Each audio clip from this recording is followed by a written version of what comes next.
All right, today we're on the last topic for the Photoshop workshop called brushes. At this point, you should have made your way through all the demo videos and checked out the free download sites that are all listed here. I'm going to scroll down to the bottom. Hopefully you've already watched this video here that shows you how to create a cool portrait effect, because we're going to do something along the same lines today.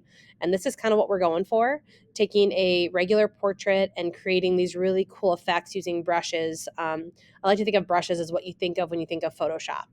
These are the cool effects that you see that really just kind of stand out as a Photoshop uh, setting.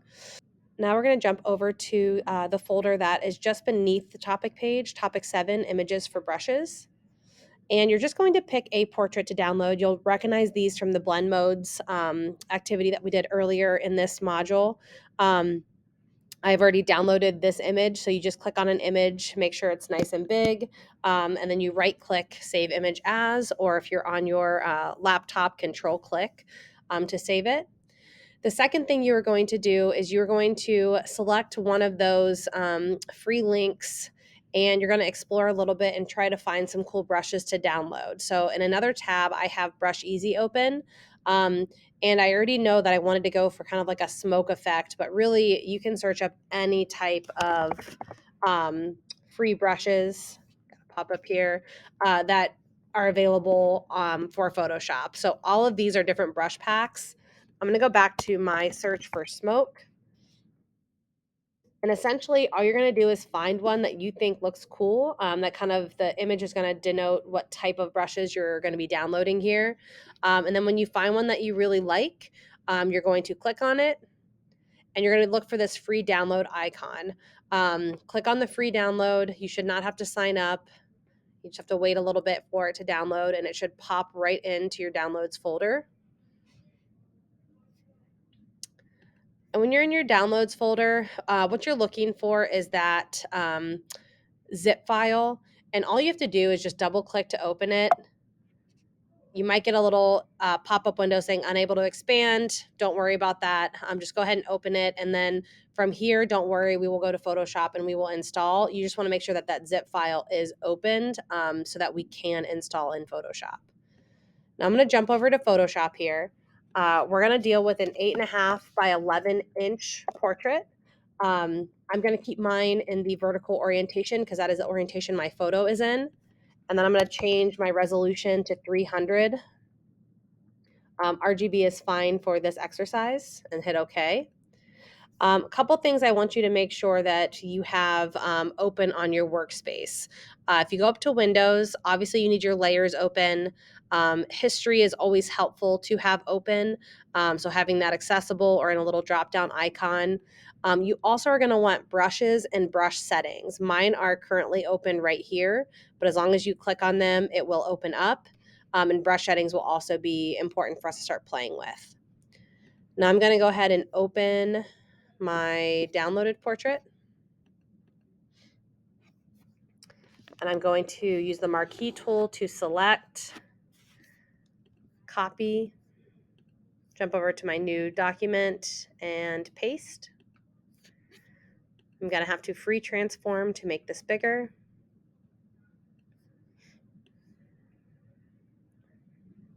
All right. I'm going to leave a little bit of an edge here, just to have a white border. Now, our first step we want to do is we are going to completely mask or conceal this portrait, because we are going to use the brushes to reveal parts of it in an interesting way.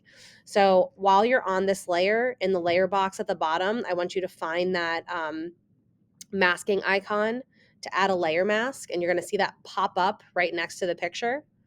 And then I want you to come over to your toolbox, and I want you to find your paint bucket. If you just hit G on your keyboard, it'll locate it. Sometimes it's hidden under the gradient. Then we're going to go ahead and make sure that our fill color is black. If you remember with using masking, black conceals, white reveals. I'm going to use the paint bucket just to fill my mask black. What's going to happen is it's going to look like your picture went away, but just check your layer mask. You should see that that mask is now completely concealing or covering the picture, meaning it is fully black. At this point, we are going to install one of our brush packs and start to reveal some of the pictures. So I want you to open up your brush window. Again, if you don't have that, you can find it by going to Window Brushes. And I want you to find the little hamburger menu or the stack of horizontal lines in the upper right corner. And I want you to click on that. And you're going to find where in the middle where it says import brushes.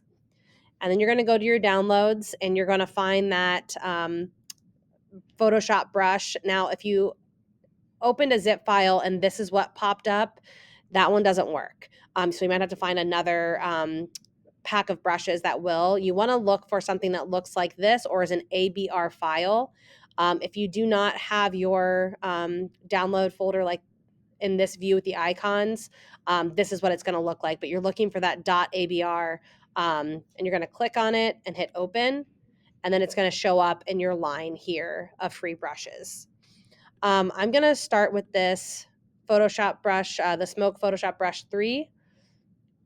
And you can see if I click on these, I'm getting all these different kind of configurations of smoke. And you don't have to use smoke. You can use any other thing you want. That's just what I thought would look cool. So I'm just kind of checking these out. None of these are reading as super different to me right now. So I'm just going to pick one to start with. If you go into your brush settings, this is when you can start to change the shape and dynamics of this brush. So I can start to mess around with the size. I can click on shape dynamics and change the size jitter, the angle jitter, the angle that it's at. You can kind of experiment in these little sliders and see what you like.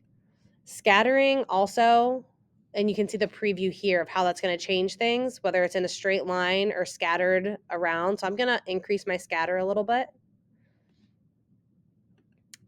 And I'm going to stop there, but there's plenty of things to play here, but just for the sake of time, I'm going to collapse this.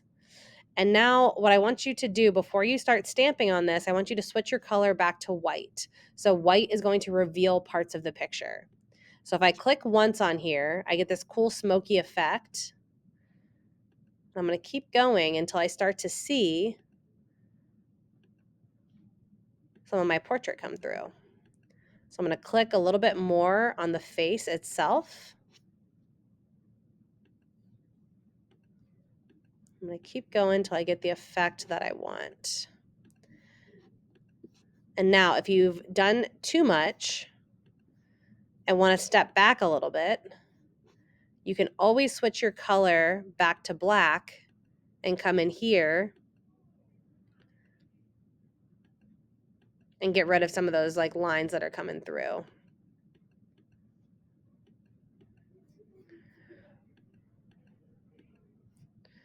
Come back to white and make sure my face is really coming through here.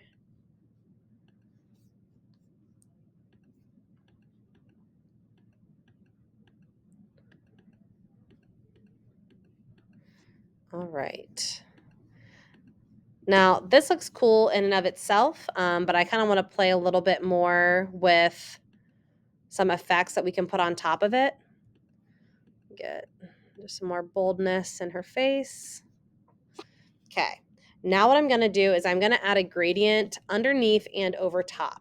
So if you come over to your layer box, I want you to find the fill icon. So that's this the middle half black, half white circle. And I want you to click on it and select gradient. Now this gradient, I am going to drag it underneath, but before I do that, I'm going to play around with the settings here. So I'm going to open up the gradient. I'm just going to see how this affects it.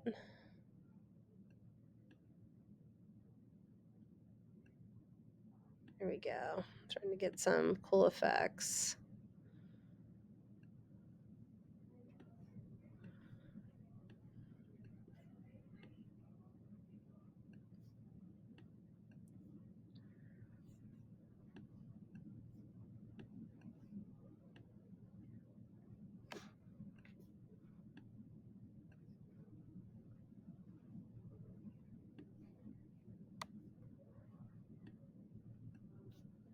All right, now I'm going to play around with radial.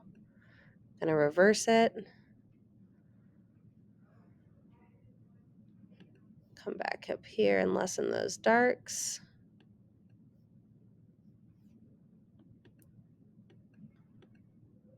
Whoa, that's kind of cool. Is that what I want though? All right, so I'm gonna come here. Let's see. All right, I'm gonna leave that there. I'm gonna drag it underneath my portrait, and I'm gonna bring the opacity down a little bit on that so it's a little bit softer. There we go. And that just kind of adds a little bit of a, kind of reiterates the smoky effect in the background. And now on top, I'm gonna add another gradient fill, but I'm gonna add some color this time. So I'm gonna look through the presets here and pick something that kind of stands out to me. I'll change this to radial.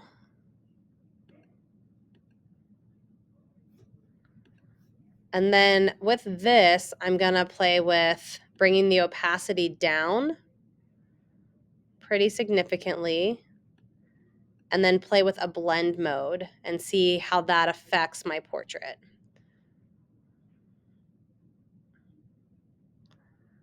All right, I'm getting some, oh, that one's really cool.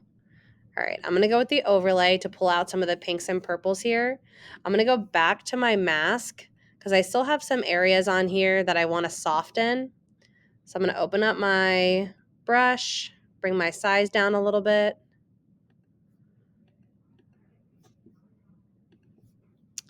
I have it on, oops, black. And I'm just gonna soften up some of these lines that are coming through because I don't want that harsh outline. So by putting white over it, it's kind of dissipating that line there.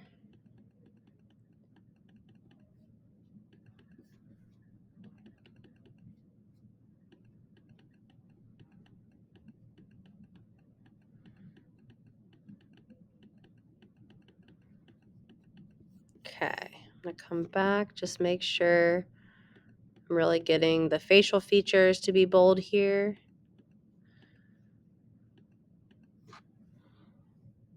Cool. All right. I think I'm gonna call it a day on that. So as you see, we took that from this, zoom in so we can see, to this, which is a pretty cool effect and really can elevate some of your work here in Photoshop. So I'm gonna go ahead and save this as a JPEG.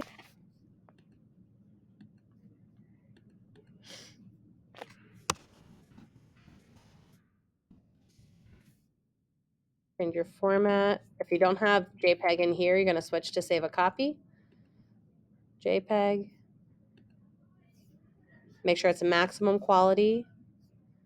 And then you're gonna come over to your Module 2 art journal and insert that portrait here.